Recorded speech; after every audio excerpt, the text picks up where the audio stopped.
Hyen's life by transforming Byung-gu into a shadow soldier. As the Korean hunters departed, Jin-Woo stayed behind to clear the remaining ants. Afterward, he reached level 100 and resurrected the Ant King as a shadow soldier, naming him Beru. New characters were introduced, including a Chinese S-rank hunter and two potential future enemies, while Jin-Woo's father observed them from the shadows.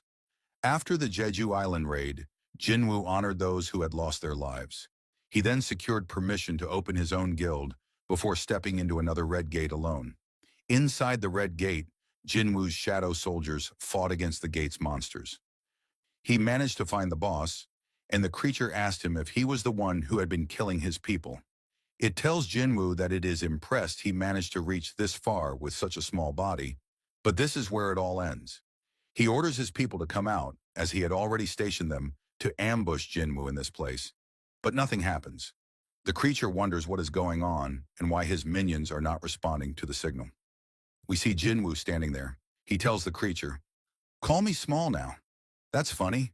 He gives the signal, and the place starts to fill up with shadow soldiers as they come out of the forest with the heads of defeated minions. As the soldiers emerge, Jin-Woo taunts the creature, saying, "Seems like no one is left." The creature wonders what is going on, and all of a sudden, he gets hit in the face by something. As he checks, it is another one of the dead minions. He looks towards Jin-Woo, who is standing alongside his army. Seeing this, the creature starts to panic and orders his henchmen to destroy them. Jin-Woo also orders his soldiers to take care of all the enemies, and both sides start to charge toward each other. The fight starts. The shadow soldiers were far superior compared to the advancing enemy, and they started to take out all of them without any issue. Meanwhile, Jin-Woo was making his way toward the boss as Tank cleared the path for him. Seeing this, the boss gets furious and charges toward Jin-Woo. But before he could do anything, Beru, along with Igris, starts to cut it down. Beru cuts off one of its arms, while Igris chops off its leg, and the creature falls to the ground. As it looks up, it sees Tusk towering over him, using his ability, inverse gravity, to pin the beast to the ground. With the boss pressed against the ground, Jin-Woo slowly advances toward it. As he gets to the creature's face, he tells the thing, "Now you will answer my questions. It will be less painful for you if you do." After he interrogates the beast, he stands in front of its lifeless body, thinking, it must be the system interfering again, as he was not able to gather any important information from the boss. He opens his inventory, saying, "I'll find out sooner or later anyway, so it should be fine." He brings out a key from his inventory that he received from the cursed random box, thinking, I reached level 100 at the Jeju Island raid and met the minimum requirements to unlock the dungeon. He looked at the key and was able to see its description. It was the key to the Cardion Temple, and a timer was displayed, showing how much time remained before he could enter the dungeon. Once the time ran out, the key would expire. While reading the description, he starts to get flashbacks of the dungeon from the last time he was there, thinking the system was calling him back to the place where it all started. But things were different this time, as he had grown much stronger compared to the last time he was there.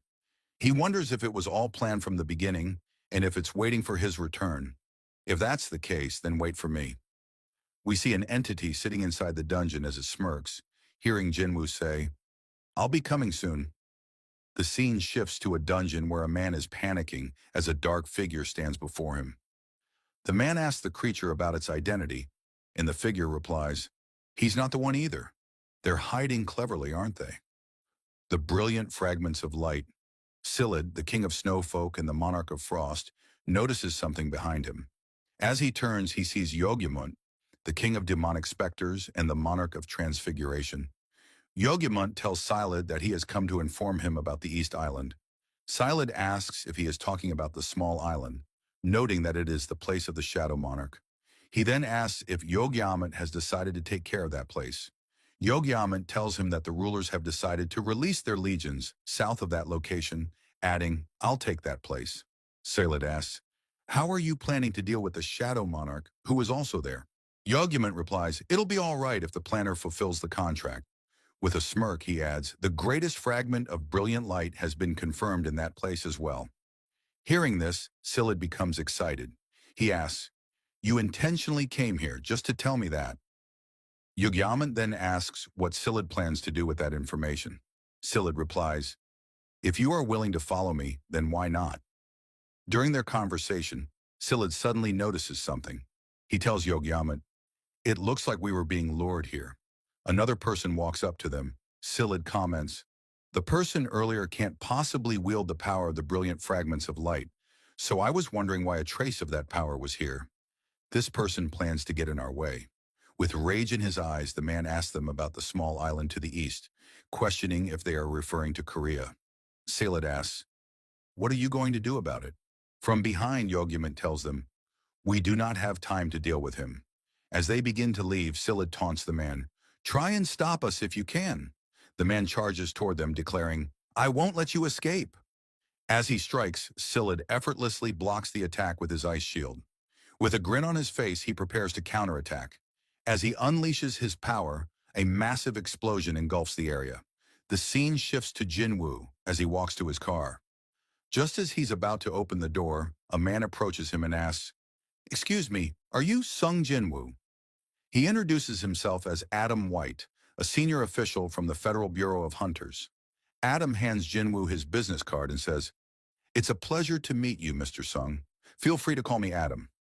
He apologizes for the sudden appearance, explaining that he's been difficult to track down, and he adds that he even stopped by their office. Jin-Woo, now thinking Adam might be the person Jin-Ho mentioned who was looking for him, asks, "What business do you have with me?" Adam responds that he wants to share some information with Jin-Woo. Intrigued, Jin-Woo asks, "What kind of information?" Adam replies, "Perhaps no country or institution in the world could provide the information I'm about to share, except us." When Jin-Woo asks why they're willing to share this information with him, Adam explains, "Because we benefit from sharing knowledge with special individuals like you." He further explains that they had planned to visit him for another reason, but after seeing the events of the Jeju Island raid, their deputy director wanted to meet him in person. Adam smiles and adds, "I'd say this is unprecedented, and our deputy director will explain the rest of the details. There's a car nearby if you'd like to meet with him." Curious about the information Adam wants to share, Jin-Woo gets into his car and thinks, "Information, huh?" Still unsure if the details they wish to provide are reliable, he tells Adam that he will give it some thought and contact him later. Smiling, Adam comments, "How silly of me. I forgot that a good hand should never be hidden when striking a deal." Then he adds, "An upgrader." Jin-Woo is taken aback. Adam explains, "An upgrader is an awakened being who can enhance the abilities of another awakened being. Have you heard of them?" As he asks, the scene shifts to a car where Adam and Jin-Woo arrive at a building. Adam then introduces Jin-Woo to Michael Connor, the deputy director of the Federal Bureau of Hunters. Michael shakes Jin-Woo's hand and says, "It's a pleasure to meet you." After the introductions, Adam announces that he will serve as their interpreter. Michael, being direct, slides a stack of immigration documents across the table and says, "It usually takes anywhere from 1 to 2 years for processing, but we're willing to make an exception for you." He adds, "Just say the word, and you'll be granted American citizenship in a second." Jin-Woo, however, responds seriously, "I came here because Mr. White said you have some information to share with me. An awakened being who can enhance the abilities of another awakened being. An upgrader. Is it possible for a hunter's abilities to be upgraded?" Jin-Woo asks. Michael smiles and replies, "Actually, the person who possesses such power is here right now." Looking to the back, he instructs his staff, "Please tell Ms. Sellner to come in." As Ms. Sellner approaches, Mr. Connor introduces Norma Sellner to Jin-Woo, informing him that she is the only person in the world capable of enhancing the abilities of awakened beings. Observing her, Jin-Woo thinks that she seems like a completely different type of awakened being. Michael then speaks up, telling Miss Sellner to explain to Jin-Woo the extent of her powers.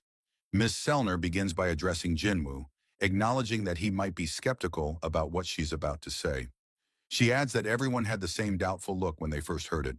However, she tells him that once he experiences her power, he will beg for more. This prompts Mr. Connor to call out to her as she approaches Jin-Woo.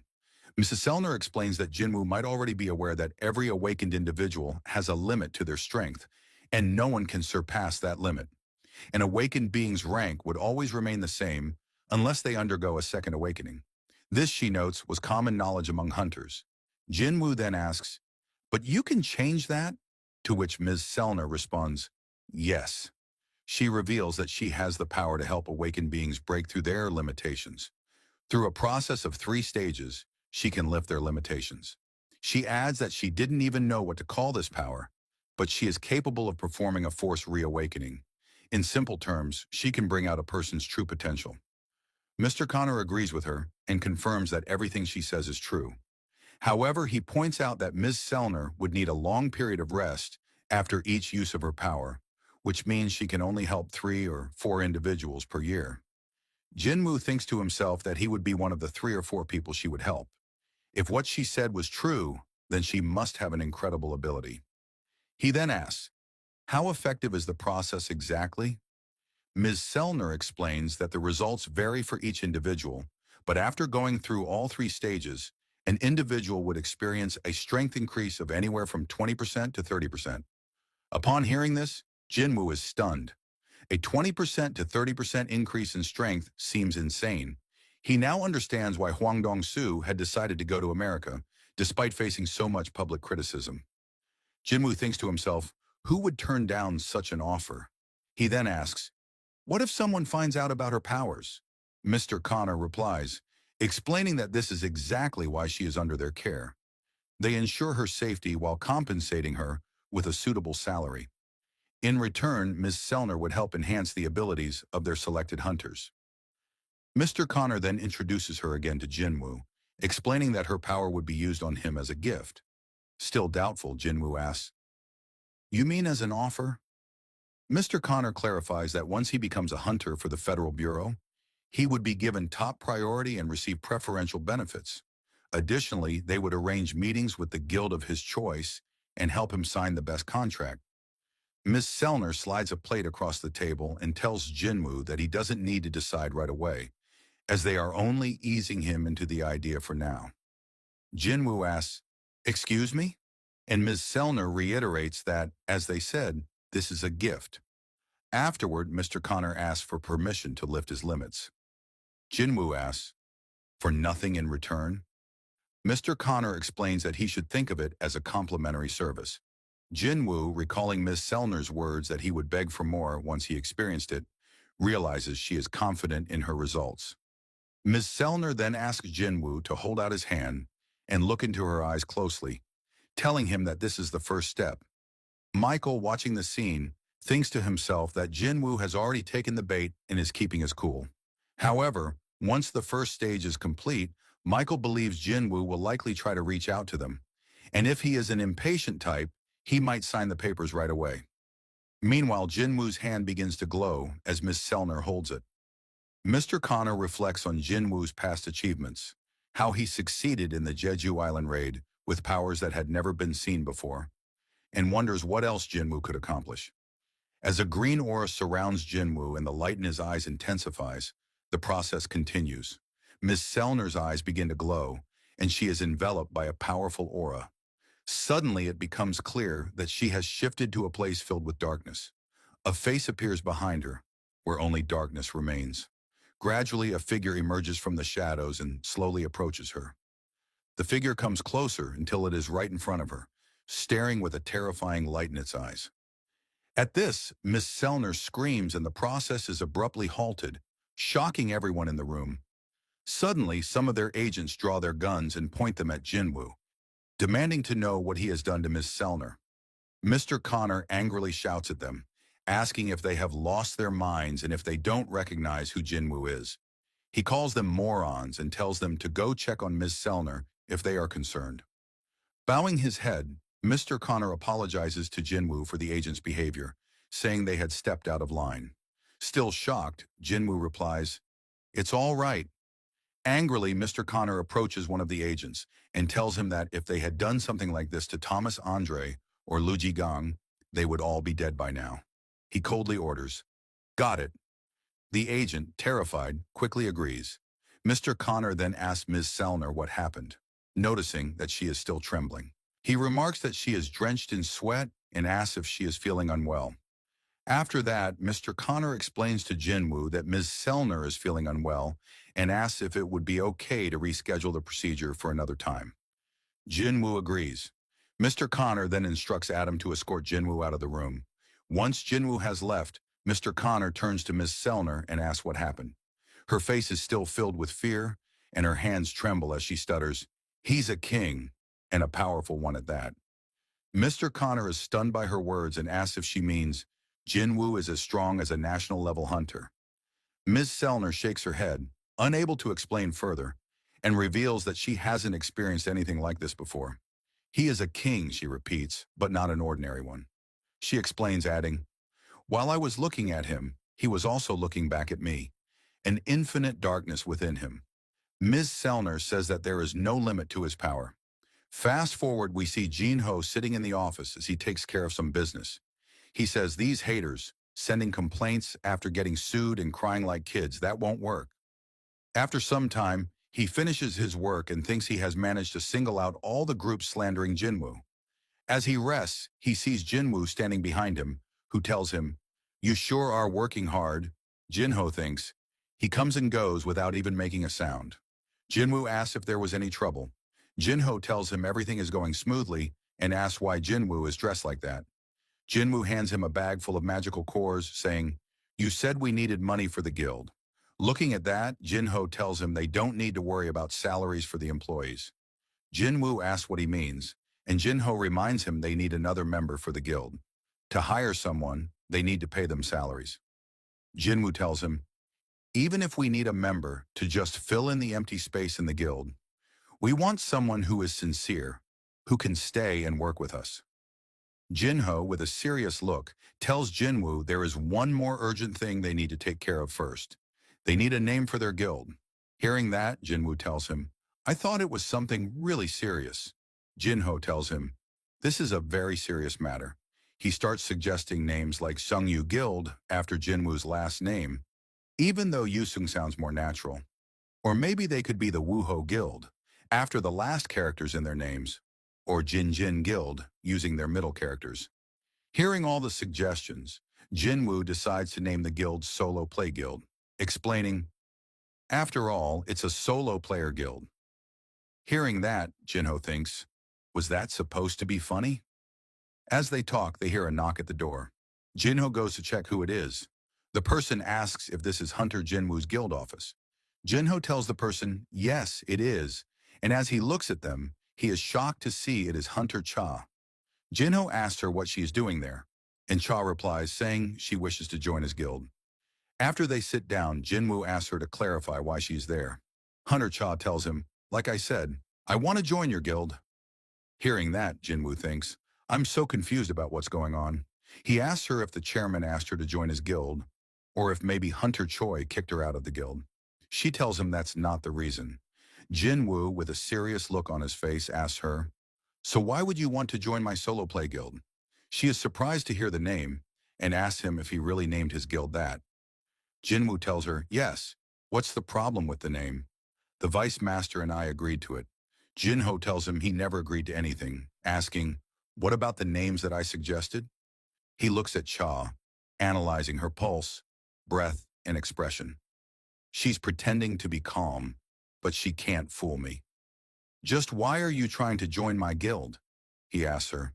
"It's been 2 years since you were awakened. I assume that you're still in contract with the Hunter Guild." She tells him, "I have enough money to pay the penalty." Hearing that, Jinwoo thinks, she is even willing to pay the penalty. He tells her, "Our guild currently doesn't have enough resources to compensate for a hunter like you." She tells him, "That's no problem, as I don't need a down payment either." He asks her, "Why would you want to join our guild then, as there is nothing for you to gain here?" She starts thinking, how should I explain this? Even if I do, it'll definitely sound crazy because at first I was just drawn by the fact that his mana didn't smell like the other hunters. But during the Jeju Island raid, I thought I was going to die. The story shifts to the past when Cha regained consciousness after the Jeju Island raid. She asks the chairman where she is, and he explains that she is inside a helicopter, and they had just landed at the Hunters Association. He says, "Soon they'll send you and the Hunters to the hospital." She asks about Jinwoo, and if he was the one who saved them from that monster. The chairman tells her, yes, it was him. Hearing that, Cha thinks, it wasn't a dream, and wonders, I almost died this time. And a similar situation might happen in the future, where I can't possibly avoid death. We see Cha in the present as she is thinking about how she should explain everything to him. She starts to blush, thinking, I wish to stand by your side till the very end. Seeing her like this, Jin-Woo wonders, what's up with her? Is it something she can't tell me? As she tries to calm down, Jin-Woo thinks, why can't you answer me? Looking at her blushing face, he can tell that she is hiding something. He asks her, so you won't answer me? Cha replies, I want to live comfortably. Is something wrong with that? Hearing her answer, Jin-Woo thinks, Hunter Cha is only 22 years old, and the burden of being an S-rank must be hard for her. The Hunters also suffered greatly during the Jeju Island raid, so I can understand why she wants to join us. Jin-Woo tells her, there's an entrance test for our guild. She tells him, that wasn't in the recruiting notice. Jin-Woo tells her, maybe the guild vice master made a mistake since it's a new rule. He asks Jin-Ho to go and fetch them some drinks and snacks. After he leaves, Hunter Cha asks him, what kind of test is it? Jin-Woo tells her, you have to win against one of my summons. Cha asks him, am I that much of a weakling in your eyes? What kind of summon is it? Jin-Woo, hearing that, tells her, for you, Hunter Cha, I'll use my strongest summon. They start to get up, and Cha asks him, when's the test? Jin-Woo tells her, let's do it now, and suggests, how about we do it in the gymnasium of the association? He thinks, this is a good chance for me to test if I can use the shadow exchange with two people. He tells her, you don't have to leave. We can use a shortcut. He gets close to her saying, we just have to stick together for a bit. When they are ready, Jin-Woo uses shadow exchange, and they both get covered by darkness. Meanwhile, Jin-Ho is entering the room with something to eat, and after entering, he sees a high orc standing in front of him instead of Jin-Woo and Cha. They both stare at each other awkwardly as the orc takes the food from his hand and eats it in one bite. The scene shifts to the gymnasium where the two have teleported. Cha is surprised and asks Jin-Woo, how did you do that? Meanwhile, Jin-Woo thinks, I was right. The shadow exchange works as a gateway since I was able to move with a person in it. He tells Cha, let's get started. She tells him she left her weapon behind, and Jin-Woo asks, are you talking about that pickaxe? Cha tries to explain, that's not my weapon. Jin-Woo, smiling, tells her, I was just kidding. She tells Jin-Woo that there might be a weapon worth borrowing in the storage. She opens the door and sees a room filled with weapons. She thinks, these weapons are reserves, so they aren't that good, but they're suitable for practice. She comes out with a sword, telling Jin-Woo she is ready. Jin-Woo asks, will you be all right? That's not the weapon you normally use. Cha tells him the weapon doesn't matter, as the monsters never fight on their terms anyway. Jin-Woo thinks she's right. He wonders, who should I summon? An ordinary soldier would be shredded to pieces. He summons Yggdrasil, saying, among my soldiers, he is the best swordsman. She asks him, what are the conditions for winning or losing? Jin-Woo explains, you either win by destroying the summon, or you lose when you decide to surrender. He thinks, I said I'd call my strongest soldier to test her, but Baru is too much for her. After they had prepared, Jin-Woo gave the signal to start the test. He noticed her gathering up her mana, and a thought hits him about what she said. Weapons don't matter. He stopped them, saying, wait a moment, and asked Cha to turn back. As she did, he started to take out a weapon from his inventory. It was the Demon King's longsword. He hands it to Yggdrasil, telling him to use it, and tells them to start now. They both prepare to fight. Yggdrasil, using the sword's ability, launches a powerful wave of electricity toward Cha. But before the attack lands, she manages to dodge it. Seeing this, Jin-Woo thinks, as expected, she's fast. If this were an average person, they would have died at the slightest scratch of that swing. As the fight continues, they start to exchange blows, creating a lot of noise that attracts the attention of Chairman Gogenhee, who was sitting in his office. He thought there wasn't supposed to be anyone in the gym today. He called someone, asking them to connect the CCTV footage inside the gym to his room. As he looks at the footage, he notices it is Jin-Woo and Hunter Cha. He wonders when these two entered the building. He remembers Cha's expression from the time when he told her Jinwoo was the one who saved her, and with a smile thinks, I really was blind. He tells the person on the call to turn off all the CCTV cameras in the gym and write down that there was an inspection today. After that, the chairman sits calmly in his office when suddenly the ground starts to shake. After everything quiets down, he says, as expected, they're enjoying their youth. Meanwhile, Jinwoo is surprised to see something. Yggdrasil was defeated by Hunter Cha.